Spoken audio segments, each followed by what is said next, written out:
Today we're going to look at the first part of civil engineering, and we're looking at structural member properties. We're going to break this up into two different parts. So the first part we're going to look at is moment of inertia. And so we'll start with that.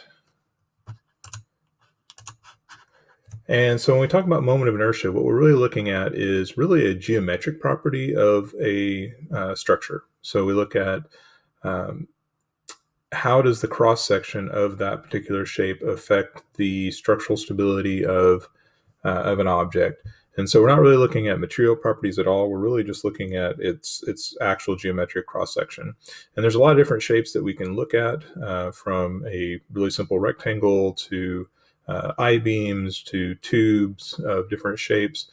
So there's a lot of depth in moment of inertia, and it's something that is way, way, way beyond what we'll probably get into very much in this class.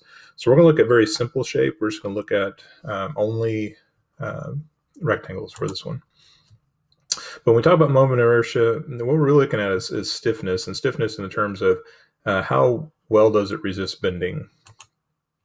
And so what we find is that the moment of inertia, the larger that value is, the less likely it is that that particular object is going to bend. And they've got a couple of pictures on here. One of them is a diving board, which we know has a lot of flexibility to it. And so its moment of inertia is relatively low. And then you can compare that against that starter's block over on the right side. In that picture, that starter's block has no give at all. It's very rigid and very structurally sound. So the moment of inertia for that is going to be very high. Of course, there are other factors besides moment of inertia. That's just one factor. We'll look at the other one later, but that is certainly one of the factors we're going to look at. Okay, so when we look at moment of inertia, what we really wanted to again talk about is the geometry of it. And so here we have two different beams. One of them is laying vertically, one of them is more horizontally. So A is the vertical one, B is the horizontal one. But they are the exact same beam as far as their dimensions and their properties.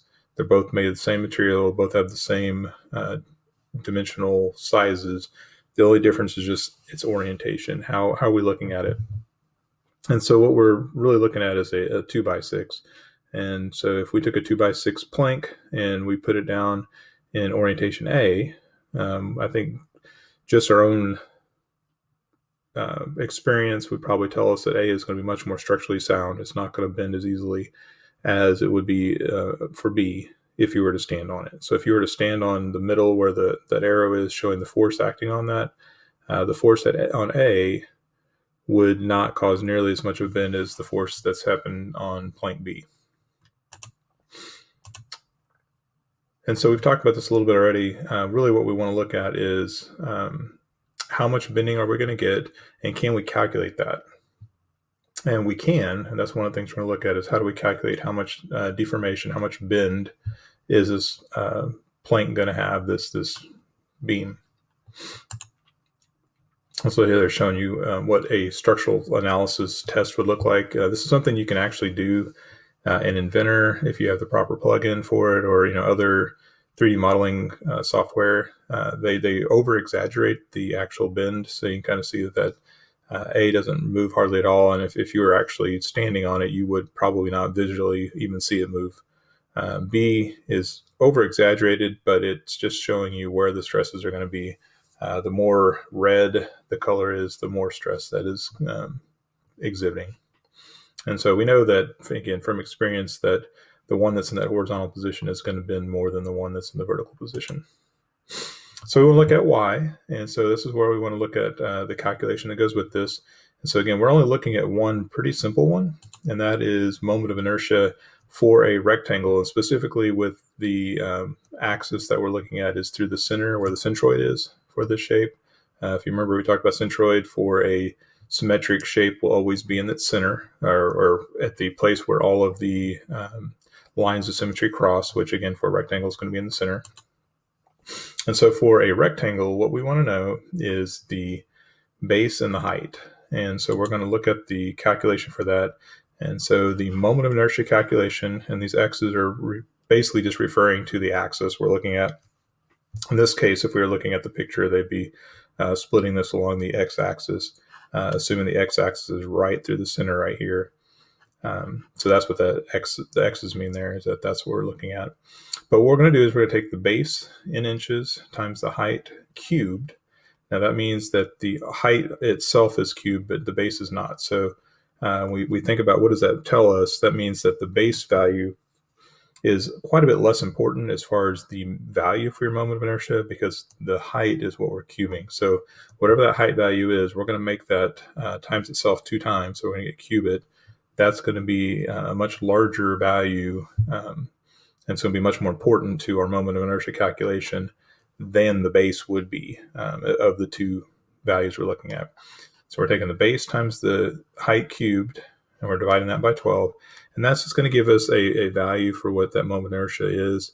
Again, this is a very complex thing. You have to use some calculus and actually do a double integral to calculate this. And we're not anywhere close enough to be able to do that mathematically right now. So we're just looking at it from a numerical standpoint. But the interesting thing is our units for this, because we are going to have base times height cubed, all these things are inches. Our final unit here is going to be inches to the 4th. So it's kind of odd number-wise, but that's what's going to happen. All right, so if we want to look at the moment of inertia for our 2 different beams that we were looking at, for A, that was the one that's in that vertical orientation. Again, it's a 2x6, but dimensionally speaking, 2x6 is actually 1.5 by 5.5 inches. And so our base in this case is that 1.5 inches. Our height is the 5.5. So what we're going to do is we're going to take our base, our 1.5, times 5.5 cubed, and then divide that by 12 to get our value for the moment of inertia. And again, we said the larger the moment of inertia, the greater resistance it has to bending, the least likely it is to bend. Again, this is just entirely geometric, so it will change depending on the material as far as whether it will bend or not, or how much it'll bend. But this is one factor. So moment of inertia is going to tell us a little bit about how well it bends from a purely geometric standpoint. And so we'll put our numbers in there. We get 1.5 times 5.5 cubed, divide that by 12, and then we'll get our value. We'll go ahead and do the calculation here. Again, remember that they're going to use significant digits on their answer, so it's going to be rounded a little bit. They're showing you basically the parts that will be rounded off when they use this underline here. And so we're getting 21 inches to the 4th, and again, that's not the actual value, that's the significant figure rounded value, but that's close enough for us right now to kind of get a feel for numerically what that's going to be. We don't have a really good scale to say is that good or bad. But again, the larger the value, the better it's going to be as far as resistance to bending. And so 21 is going to be a pretty decent number as far as how much moment of inertia we have, that that's going to want to resist bending decently well. We'll look at some other values here in a minute and kind of get a comparison. Okay, so if we take that exact same beam and all we've done is we've just set it sideways, we've changed its orientation, so now it's laying horizontally. Now the base is going to be the 5.5, and our height is going to be 1.5. So we've not changed anything except we've basically switched the base and the height. But now when we multiply this out, the base is only going to be to the first. So we're just doing base times our height cubed. Well, 1.5 cubed is not anywhere near as large as 5.5 cubed. So we're going to get a much smaller value here. So let's take a look and see what we get. So you take your base of 5.5 times the height, 1.5 cubed. We'll plug in those calculations, run through it real quick. And what we get for this particular board is 1.5. So the other one was 21. This one's 1.5. So this is quite a bit smaller. And again, experience just having dealt with things like this in our actual daily lives, hopefully not too surprising that this one's going to bend a lot more and it's going to be a lot less resistant to bending. So no matter what we make this out of, beam B is always going to be more likely to bend than beam A was, just because of the orientation of it. Just by turning it that way, we're going to have a much more likely chance to bend this particular beam than the other one. And that's what we want to look at. We start looking at civil engineering and designing, simple things like just which way do we orient our beams is going to play a big part into the structural stability of our materials and our structure that we're building. And so again, going back and looking here, A was 21 inches to the fourth, B is 1.5. So there's a huge difference. It's almost 10 times bigger. Well, they're saying 14 times stiffer. So it's quite a bit more resistant to bending, beam A is, than beam B.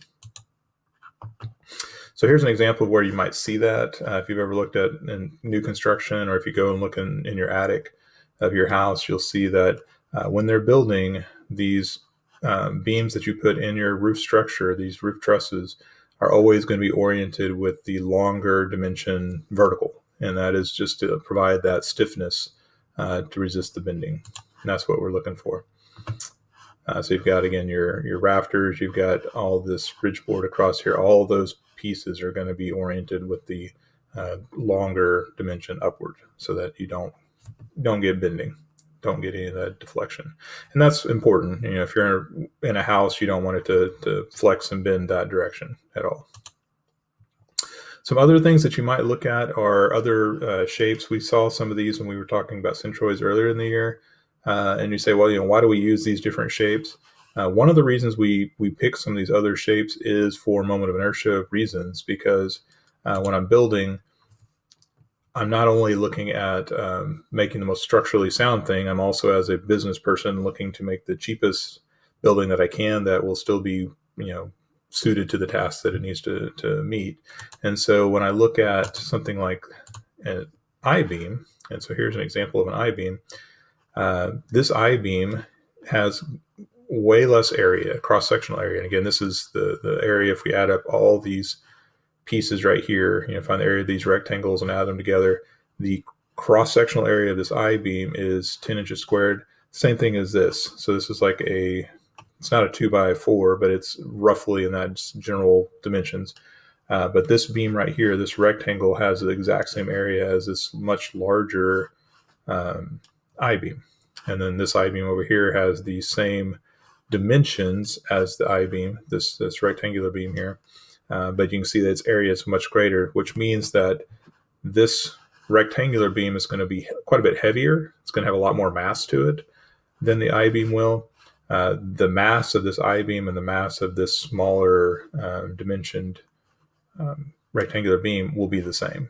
So when you're building, weight is always an issue. The lighter your parts, the less weight that you have to carry, especially if you're doing multiple stories. So using smaller weight-wise beams is always a good thing. So here we're increasing this vertical dimension, and we remember from our formula, larger vertical dimension increases our moment of inertia. This I-beam is going to have a much larger moment of inertia than this smaller beam over here, but it has a much smaller weight than this one would have. So we're getting a good benefit from moment of inertia standpoints by using this I-beam. Now, if we look at the actual moment of inertia values for these, this smaller beam over here is 13.3. This larger beam is 178. So this one's going to be really, really good. This one's not as good, but it's definitely better than that horizontal beam we were looking at earlier. What would be the moment of inertia for this I-beam? Well, it's not as good as this one as far as its value, because it's 130 versus 178. But the trade-off is I'm going to have a lot less weight here. So, usually it's a pretty good trade-off. I can get a really good moment of inertia value with much less weight by using this I-beam as compared to this shape. Now, generally speaking, you're probably not going to make these out of wood. You could, but generally you see these are made out of steel or something like that. So if I were doing a steel beam like this one over here on the right, that would be pretty heavy and very costly. This is going to be a lot cheaper, and it's going to get me a comparable, a pretty good moment of inertia for much, much less weight. And that generally is a good trade-off. So that is what we are looking for when we start looking at moment of inertia, is trying to geometrically save ourselves weight if we can. But really what we're looking at is what is going to give us the least bending in our part. So what's going to give us the greatest resistance to bend. So anyway, that's what we're talking about when we talk about moment inertia. Again, the formula for that was the base times the height cubed over 12. That is only for these rectangular beams. So the moment inertia calculation for this particular I-beam would not be that same formula. It's actually a different formula, which we're not going to look at, but it is a different formula than what we looked at before. All right, so that's going to end our first video on structural members. And this one, again, was on moment of inertia. We're going to follow this up with one on modulus elasticity next. Thank you.